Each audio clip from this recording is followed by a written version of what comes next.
Israeli হানাদারদের ফেলা বোমার খোলস দিয়ে ধ্বংসস্তূপে দাঁড়িয়ে ঘুরে দাঁড়ানোর স্বপ্ন দেখছেন এ ফিলিস্তিনি। শত্রুর ফেলা বোমার খোলস দিয়ে বাড়ি ঠিক করছেন তিনি।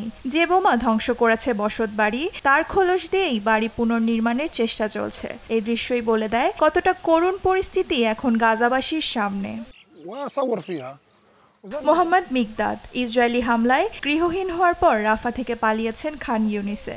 এখানে তার তাঁবুর বাইরের বেড়াগুলোকে শক্ত করার জন্য ব্যবহার করছেন শেল কেসিং। বাড়ি মেরামত করার জন্য স্টিলের পাইপ ও বেড়ার প্রয়োজন ছিল, আর আমার কাছে তা কেনার টাকা ছিল না। এই আইডিয়াটা আমার মাথায় আসে শত্রুর বোমা এবং কয়েকটি রকেটের টুকরো দেখে।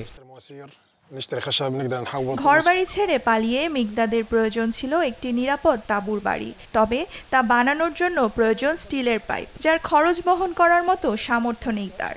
তাই বাধ্য হয়ে বেছে নিয়েছেন এই পদ্ধতি। আমি গৃহহীন হয়ে এবং এক জায়গা থেকে অন্য জায়গায় যেতে যেতে ক্লান্ত হয়ে পড়েছি। ঘর ফিরে পেতে দৃঢ় প্রতিজ্ঞ। এই মুহূর্তে আমার প্রতিটি বাড়ি ধ্বংস হয়ে গেছে। ৭ মে ইসরায়েলি বাহিনী রাফাতে তার সামরিক অভিযান প্রসারিত করে। সেখানে আশ্রয় নেয়া ১০ লাখেরও বেশি ফিলিস্তিনিকে খান ইউনিস এবং গাজার অন্যান্য অঞ্চলে চলে যাওয়ার নির্দেশ দেওয়া হয়।